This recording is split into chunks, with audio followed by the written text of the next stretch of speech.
শরীর খারাপ লাগছে? রাজবাবু, কি হলো রাজবাবু? ডাক্তার নিয়ে আসবো? হুজুর, আমার ওই বড়িটা নিয়ে আছে। এক্ষুনি যাচ্ছি, এক্ষুনি যাচ্ছি।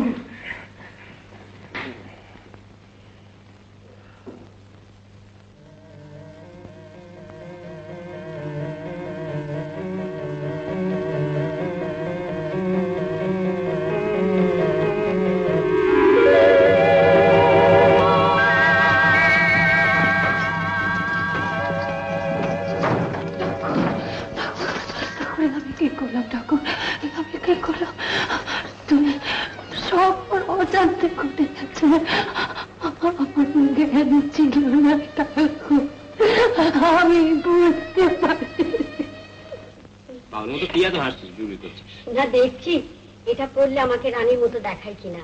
রানীমার মতো আমার সবসময় সেজে গুজে থাকতে ইচ্ছে করে।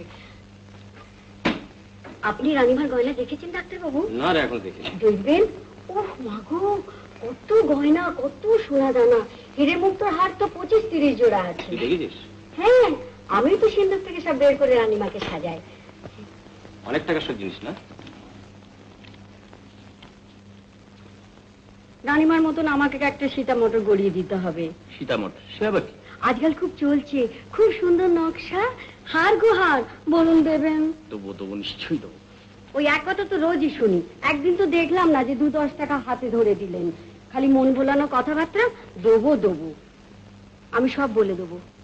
কি বলে দিবি? যা জানি, যা দেখেছি। কি দেখেছিস তুই? আপনাকে বলবো কেন, সব রাজাবাবুকে গিয়ে বলবো।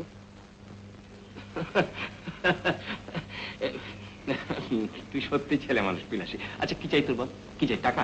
টাকা? আচ্ছা এনে 25 টাকা। ইস, ওই টাকা নিয়ে আমি হাত বন্ধ করবো কেন?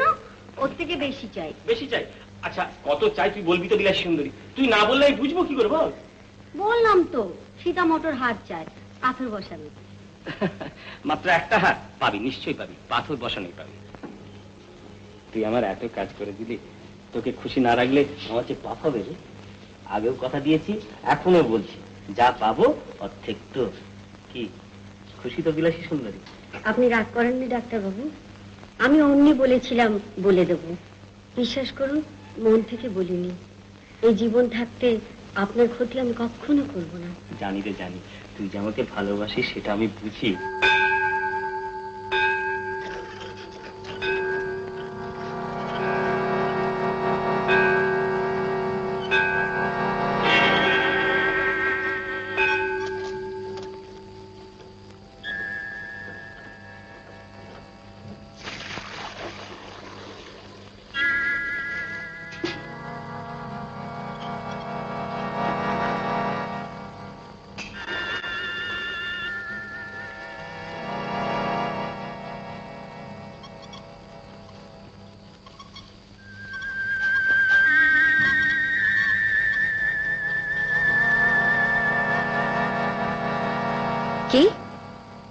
আমি রে, আমি।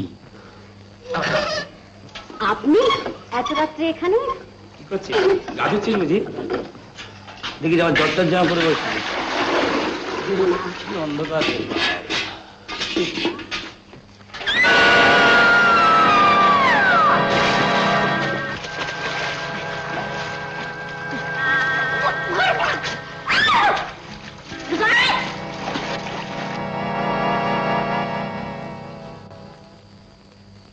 বিলাসী মারা যাওয়ার কোনো কারণ খুঁজে পেলে? আগে না রাজাবাবু, তোমরা সব অপদার্থ।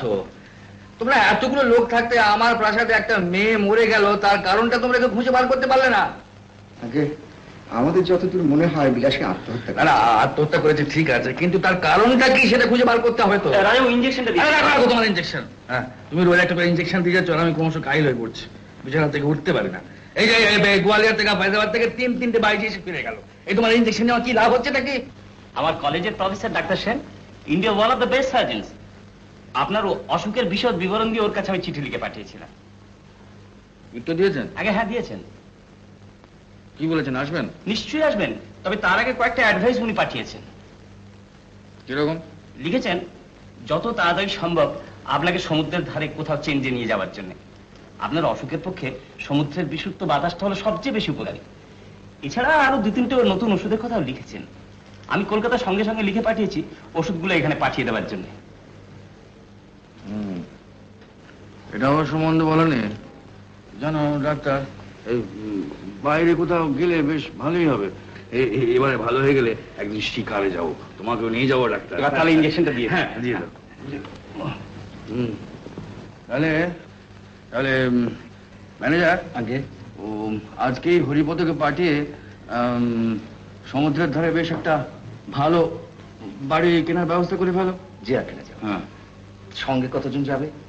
সেবারে তো নৈনিতালে গিয়েছিলাম। আগে হ্যাঁ, সঙ্গে কজন গিয়েছিল? আপনার 70 জন হবে। 70 জন? আগে তা তো হবেই ডাক্তারবাবু। আর ডালি, বাবুর্চি, চাপরাশি, নিতাই, লেঠেল, পাখাওয়ালা, ধোপা, নাপিত, গাইবাজির একটা দল, যোগজীবন বাবুরা সবাই, তার উপর দারোয়ান লেঠেলে ছিল কজন, তার উপরে ছিল রানীমার সঙ্গে 10 জন। জি এবারেও সব যাবে? কিন্তু অত লোক গেলে তো রেস্ট নেওয়া হবে না রাজাবাবু, লোক কমাতে হবে। শুধু যাদের না হলে চলবেই না তারা যাবে। সে কি ডাক্তার, 12 স্টেটে রাজা বাইরে যাচ্ছে, সঙ্গে গাইয়ে ভাজি যাবে না, লোকজন যাবে না, তা কখনো হয় নাকি? কিন্তু আপনি তো বেড়াতে যাচ্ছেন না, আপনি যাচ্ছেন চেঞ্জে, অসুখ সারাতে। ওই হলো একই কথা। আগে ডাক্তারবাবু ঠিকই বলেছেন রাজাবাবু, আমারও ওই একই মত। সঙ্গে বেশি লোকজন গেলে আপনার বিশ্রাম তো হবে না। তাহলে তোমরাই ঠিক করো কে কে যাবে। তো এক কাজ করো, ওই ইন্দুকে জিজ্ঞেস করে নাও কজন যাবে, কে কে যাবে। সবাই তো চায় কজনের আর মেটে আসা, টাকা থেকে সবই ফাঁকা সখী, না যদি পাও ভালোবাসা ঘর সংসার। রানীমা, ডাক্তারবাবু আসছেন। আসতে বলো।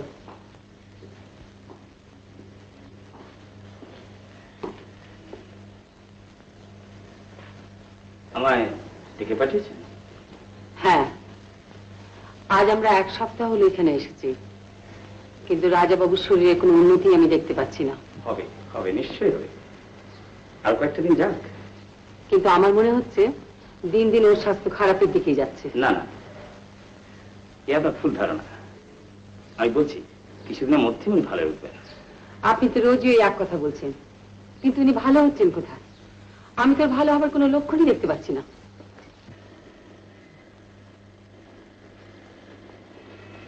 আমার একটা ছোট্ট প্রার্থনা ছিল, এমন নিরিবিলি জায়গা আপনি কিন্তু ঠিক মতো আমায় দেখছেন না। মাত্রা রেখে কথা বলবেন, রানীর ক্ষমতা আপনার জানা উচিত।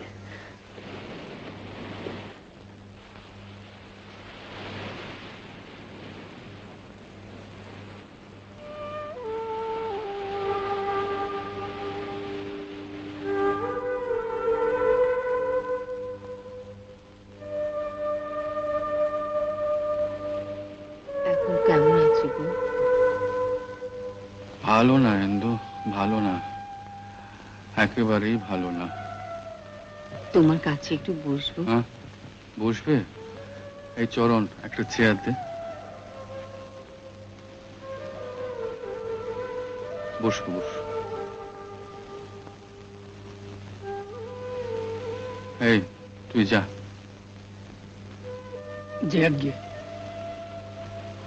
আমার শরীরটা যে ক্রমশ খারাপের দিকে যাচ্ছে সেটা কি করে বুঝতে পারছি জানো কিন্তু?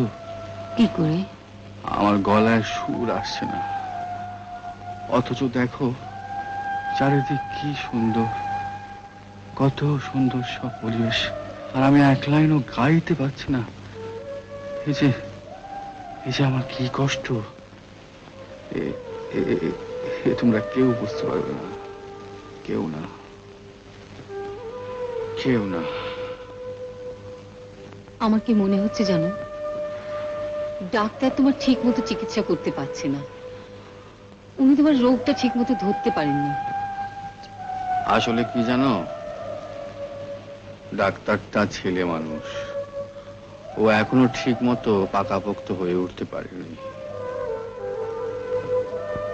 আমি একটা কথা ভেবে রেখেছি, তুমি আমাকে না করতে পারবে না। কি বলো? আমি চরণকে দিয়ে আজই একটা চিঠি ম্যানেজার বাবুর কাছে পাঠিয়ে দিচ্ছি। উনি যেন চিঠি পাওয়া মাত্র দুজন বড় ডাক্তার নিয়ে এখানে চলে আসেন।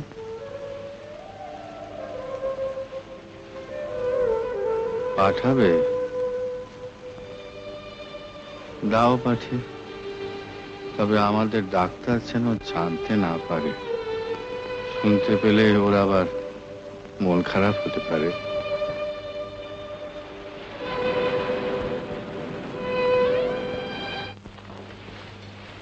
চরণ, তুই এই চিঠিটা নিয়ে এক্ষুনি রাজবাড়ি থেকে রওনা হয়ে যা। খুব জরুরি চিঠি, ম্যানেজার বাবুর হাতে দিবি। আর কারোর হাতে দিস না যেন। আর গিয়ে বলবি কালকের মধ্যেই যেন এখানে বড় ডাক্তার নিয়ে আসে। দেরি করিসনি। কি রে, পারবি তো? যে আগে রানীমা।